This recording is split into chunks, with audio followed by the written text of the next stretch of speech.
Welcome to Pleasure Uprising. I'm Dr. Laura Juergens, intimacy coach, somatic practitioner, and your guide to getting out of your head and into your body, your desire, and your real capacity for connection. This show is for people who are done performing and ready to actually feel it. Let's go. Hey everyone, welcome. Today, we're going to talk about sexual self-abandonment, which sounds really heavy. It is. But we're also going to talk about joy and pleasure after sexual self-abandonment, which is really hopeful and wonderful. And so this is a little philosophical today, but it is also really real and tangible. And I think it's an important topic that we need to address head on. And oftentimes people almost like talk around it or think around it or try to fix around it without actually addressing that many of us have self-abandoned our own sexuality. And this is a topic that's really close to my heart. I hope you enjoy the ride today. We're going to talk, here's the overview of what that ride's going to look like. So we're going to talk about the pathways of how we get there. Like, what does sexual self-abandonment look like? I want to help people who might have done this or might have wondered if they've been doing it, recognize it. And so I'm going to talk about the three main pathways. There are, it's not an exhaustive list. There are other ways people wind up in sexual self-abandonment, but these three are really common. And so I've also done all three myself and recovered from the full combination of them. So it is totally possible for you too. And it's really common to have all three because they feed into each other easily. So I think you'll understand that more when we talk about what they are. And I've also helped a lot of other people recover from all of these. So fair warning, I'm going to talk briefly about some trauma stuff today. We're not going to dwell on it, but we're also not going to pretend that traumatic shit doesn't happen or that people don't hurt other people or that we aren't sometimes massively affected by that. And I'm only going to talk about it briefly from my own story. And then I'm going to move on to how we recover and the path back to ourselves. Because that's one of the things that happens with trauma is we can lose the path to ourselves and our anchor in ourselves. So joy and pleasure after sexual self-abandonment. That's what we're doing today. And I want to start with the top three self-abandonment pathways that I see. So number one, self-abandoning through approval and love seeking. So through seeking approval from others, through seeking love from others, we can sometimes actually abandon who we really are. And this happens when we don't feel really worthy of love and approval as we are. If we got that message early in our life, in our childhood, that we had to be a certain way in order to be approved of, or if it was sort of impossible for us to ever be approved of. We get fixated on performing what we think will make us loved or approved of from other people, trying to be what other people want, to receive what we hope is eventually going to be love and approval. And sometimes we get it, sometimes we don't. I think if we do it long enough, we can really lose connection with who we are underneath. And sometimes people, I don't want to shame any of these self-abandonment pathways. They are not anything to be ashamed of. They are real world coping mechanisms that made sense for us at the time. We just don't always want to keep them, and we want to maybe find our way back to ourselves sometimes. I mean, I don't think anybody, ends up on their deathbed saying like, oh, I'm so glad I just stayed stuck in self-abandonment and I never really figured out what lit me up and I just tried to people please my whole life. I don't think anybody really ends their life being super stoked on that. So when we want to stop, when we want to reconnect to ourselves and, finally allow ourselves to be seen so that we can be loved for who we are, sometimes it's really hard to know how to stop doing this sort of people-pleasing, approval, love-seeking thing. And we don't know how to do it without shutting down our sexuality altogether sometimes. So sometimes in order to try to find ourselves, we actually are saying no more than necessary, we're saying no to everything as sort of this blanket refusal. which I think is a really valid choice, but it's not the only choice. And it's not necessarily one we want to stay stuck in permanently. We may need to go through a period of saying no, but we also want to find our own yes, right? Okay, so that's the one very common self-abandonment pathway. And you may relate to that if you have been a person who's really trying to be cared for by sometimes being somebody else. Number 2 is self-abandoning through or after an abusive relationship. And this is another coping mechanism, nothing to be ashamed of, but something to acknowledge has happened. So if you have been in an abusive relationship, either a parent-child abuse where you were a child and your parents were abusive, or you've been in an abusive adult relationship, with any of them can cause us to self-abandon. So these are things that include emotional coercion or manipulation, withholding of love and affection, belittling, being with people who literally don't care about your needs or desires or your boundaries, like narcissists, right? And if we've been in relationship with those people, and this doesn't have to be physical abuse, right? All of these other emotional manipulations and abuse absolutely can lead us very easily to slide into self-abandonment to kind of quote unquote keep the peace. And then we wind up years later having a really hard time feeling entitled to having needs and desires, let alone knowing how to find them. We can also be in a place where we're so used to being triggered, like nervous system triggered or activated by the romantic partner, that we mistake anxiety, fear, emotional instability for chemistry. And so we can wind up perpetually going into other relationships where we continue to self-abandon because we are actually used to being on this crazy roller coaster of emotions and we don't know how to kind of take it down into a calmer part of the nervous system, right? A calmer nervous system state. So if this is you, it can be really hard to feel entitled to having needs and desires.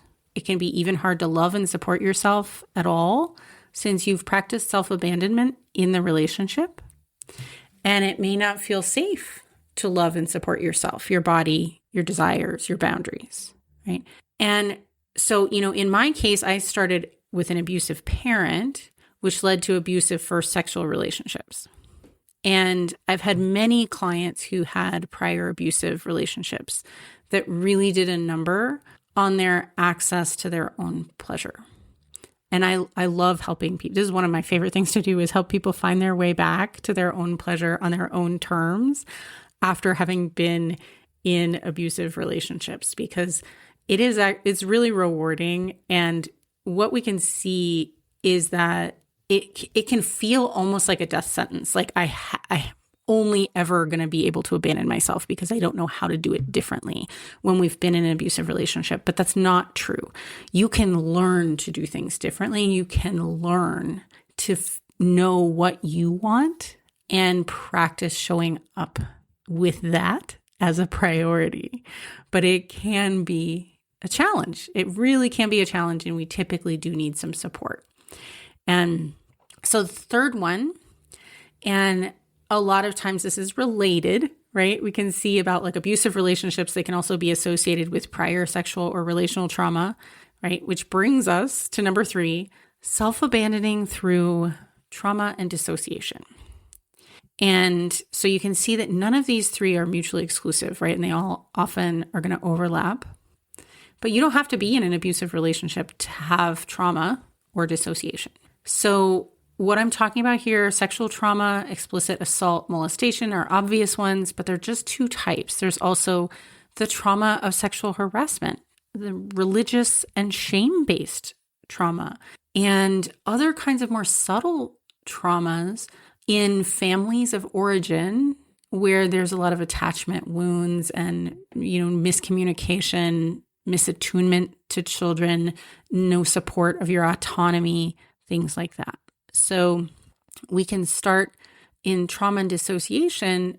We often will repeat some of the ways that our boundaries have been crossed for ourselves.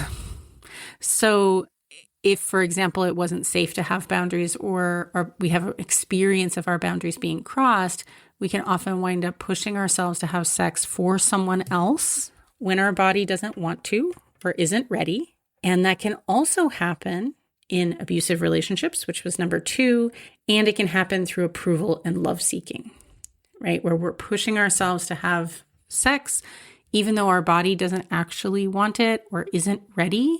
It's either too soon or it's just not the right situation for us. And if we've done that, I want to include that also in there is an added trauma there. So when we have actually crossed our own boundaries or allowed our boundaries to be crossed by having sex for someone else when we don't want to, there is a really profound grief there. And I want to acknowledge that for everybody. This is the part that gets a little heavy, right? Is talking about grief and trauma. But we need to talk about it and normalize it because it happens for a ton of people. I've had this and I've had so many clients with it. I had a client last week who was in tears in my office realizing how she had abandoned her own body. And it was a really deep grief she needed to work through, but she did, and I did, and you can. But it does need to be accepted and looked at head on in order to get to the other side and find the joy of reconnecting with yourself.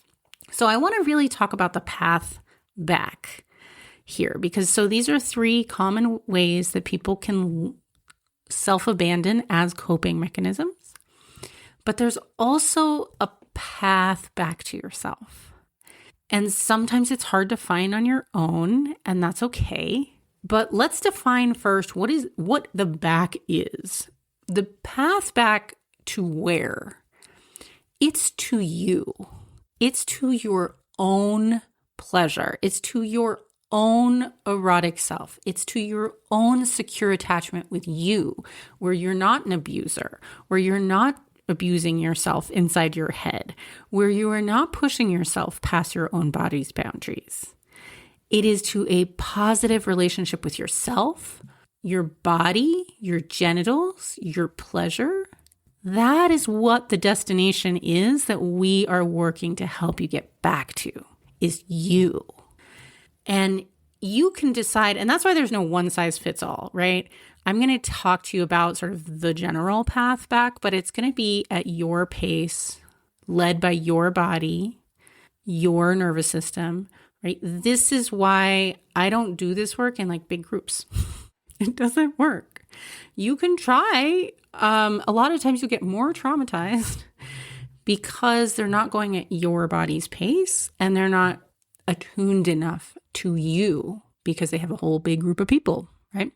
So this is really, if you do seek support for this, I really highly recommend finding a one-on-one person to work with on this, whether it's a really good therapist, whether it's a really good coach, but not doing group workshop-y stuff to find the path back to yourself if you've been self-abandoning.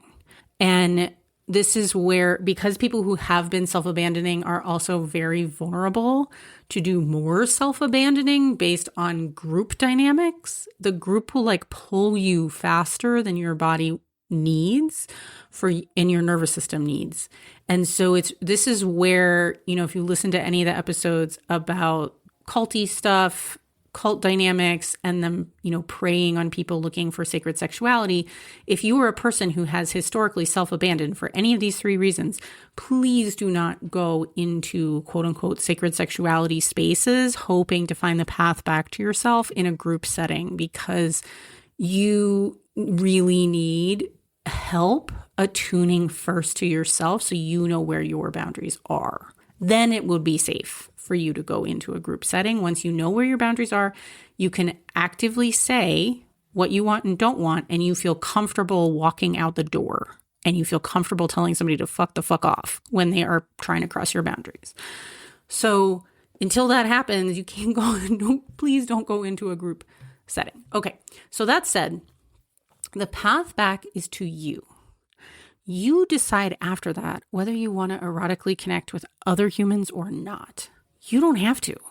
if you are a person who feels like, for example, they have like sexually self-abandoned, the path back to you might just be to your own full self, to feeling fully embodied and alive, to being able to self-pleasure really happily and with great outcomes, with wonderful orgasms, with no shame, right? To really enjoying that type of release, maybe because you want to, it gives you some better sleep and some really nice hormones and some stress relief in a healthy way, right? Or just even enjoying being really deeply present with yourself and with your body so that you can walk through the world feeling more calm and at peace. You don't have to ever have sex with anybody else if you don't want to. You never have to.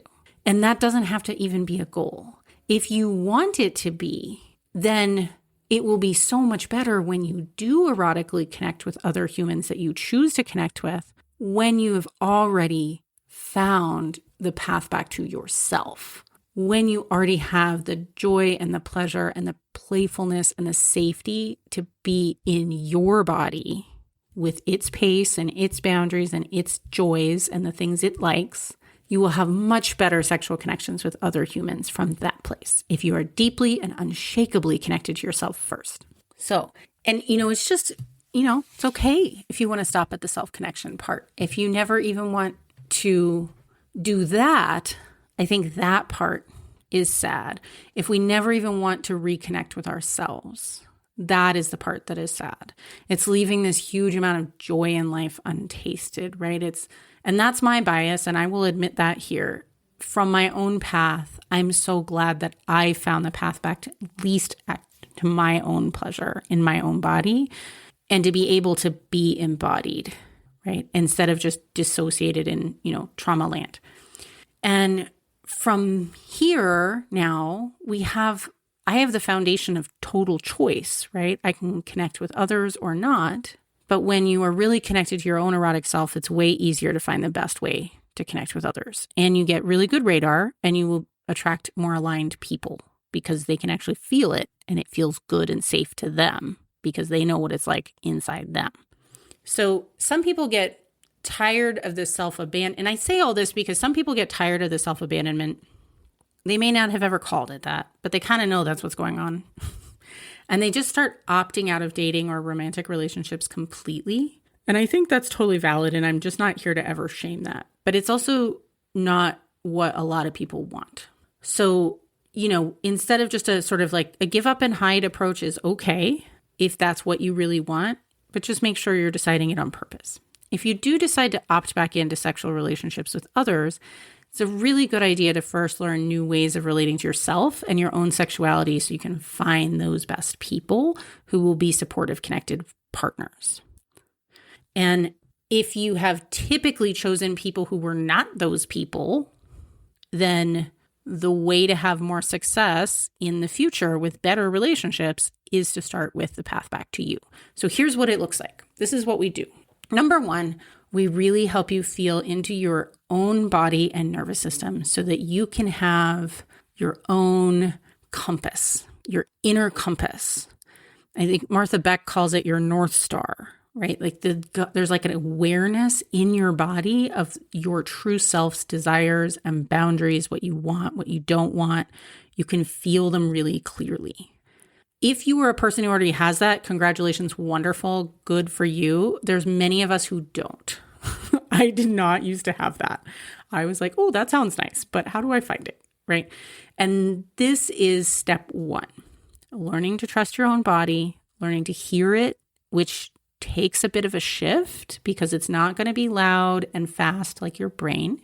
And to know the difference between when you're listening to a trigger and when you're listening to your real deep body wisdom. And for somebody who has been dissociated a lot, sometimes we only listen to our body when our nervous system is triggered, and we think that's the only time our body's talking to us. And that's not true, nor is that our real deep body wisdom.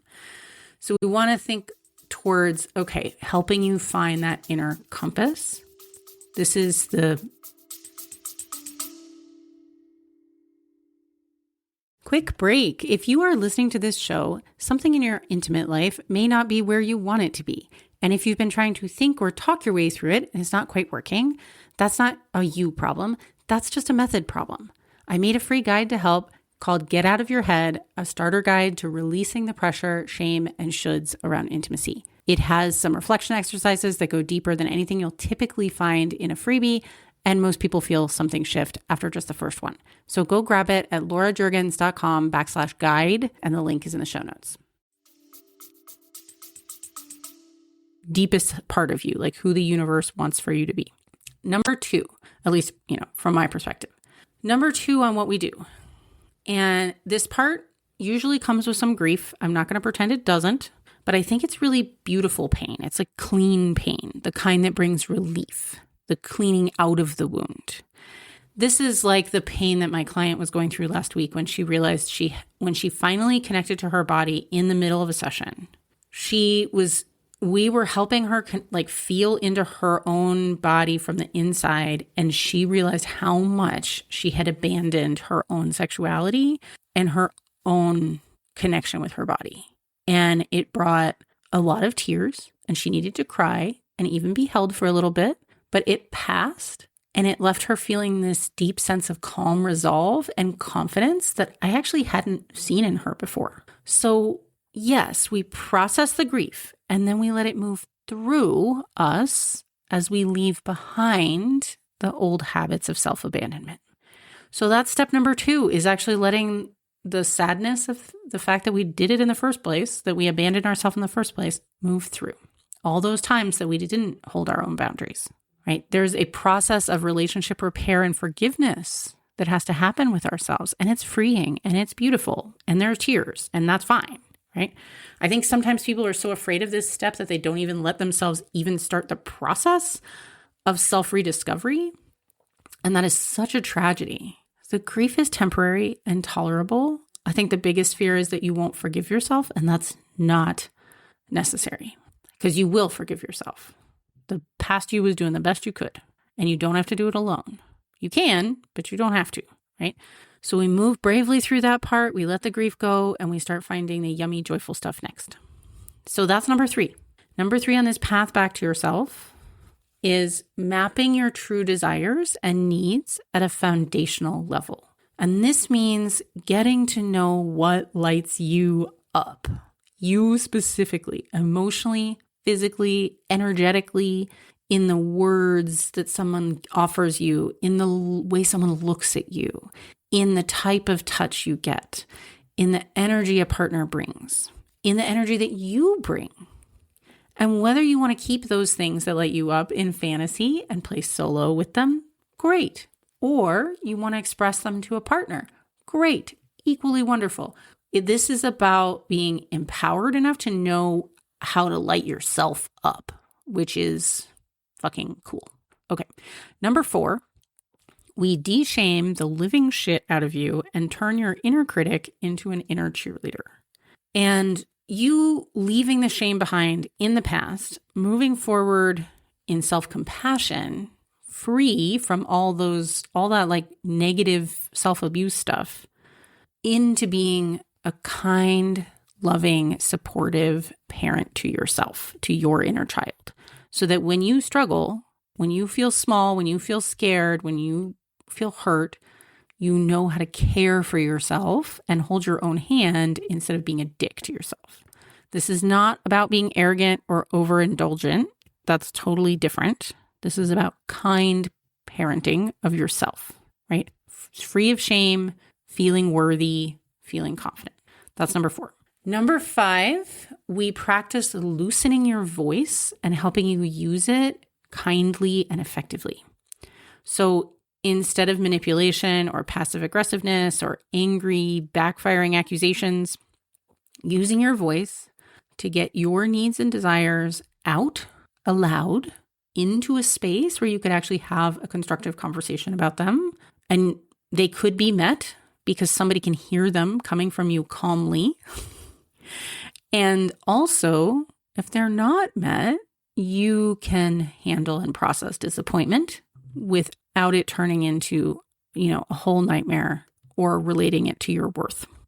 In this step, we're using the voice. The voice is a really powerful healing component for those of us who have self-abandoned, when we even just saying, hey, I have a need for some of us, or just speaking out loud what we want sometimes, or speaking out loud what we don't want is also really powerful. So fully owning your no apologies, fully owning your yes, no apologies for that, feeling like you can stay in connection with someone, whether you're saying yes or no, feeling like you can support somebody else, whether they're saying yes or no. This actually, this is a way to have your own back that works with partners, friends, family, colleagues. It's really powerful and it's amazing and will change your life.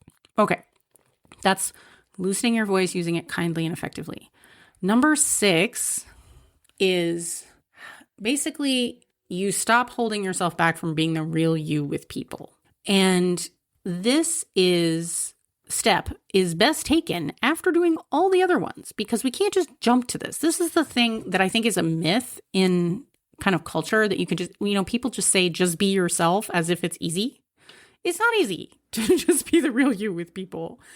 And it's not easy to go from not being the real you to being the real you. Like there's no magic wand, right? If you have a coping mechanism pattern, your nervous system has a pattern that is holding you back from showing up as you with your authentic wants and dreams and desires and real boundaries, it is not possible in the vast majority of cases I've ever seen to go from that to all of a sudden just be yourself or whatever. So this is why this is step number 6. And we have a step-by-step process. And when I'm talking about it, I'm talking about also freeing your erotic self, your alive version of you that's like in your whole adult self. Not just for sex. Our erotic self is so much bigger than that. It's usually the part of us that holds, it's literally our life force. So it's, if you've been suppressing it and disconnected from it, it actually feels in your body like kind of taking full breaths for the first time. It's where a lot of times our sort of bigness lives, like when we feel the opposite of feeling small, right? When we start owning what brings us pleasure and joy and the things that are for us, and saying no to the things that are not for us. That's also about owning your erotic self. And it's not about oppressing others or forcing our agendas on them, because our erotic self, actually, your erotic self doesn't need anything from anyone else. If someone wants to play with you, yay. You will be up for playing with the people who feel right to you. But it's also a place where we're absolutely okay and enough ourselves, so much so that other people's boundaries feel good and feel fine and do not feel like a threat. So those are the 6 steps back to our erotic self when we've been in self-abandonment. And that's something I do all the time with people in my practice. It's one of the reasons I have the best job ever. And I just want anyone here who recognizes themselves in those self-abandonment patterns to know that it's not a life sentence unless you let it be. The door is absolutely open to you, and there is a path back to you. So I hope that's been illuminating, and I'll look forward to hearing from anybody with any questions. All right, see you here next week. Hey, before you go, if you enjoyed this show, I want to invite you to check out one of my favorite things that I've ever created. It's a free guide called Get Out of Your Head, a starter guide to releasing the pressure, shame, and shoulds around intimacy. It has 4 reflection exercises that go deeper than anything you'll find in a typical freebie, and most people feel a shift just after part 1. So go grab it at laurajergens.com/guide. The link is in the show notes. And if you're ready to find out what your specific path looks like, I'd love to talk to you. Booking info is also in the show notes, and I will see you here next week.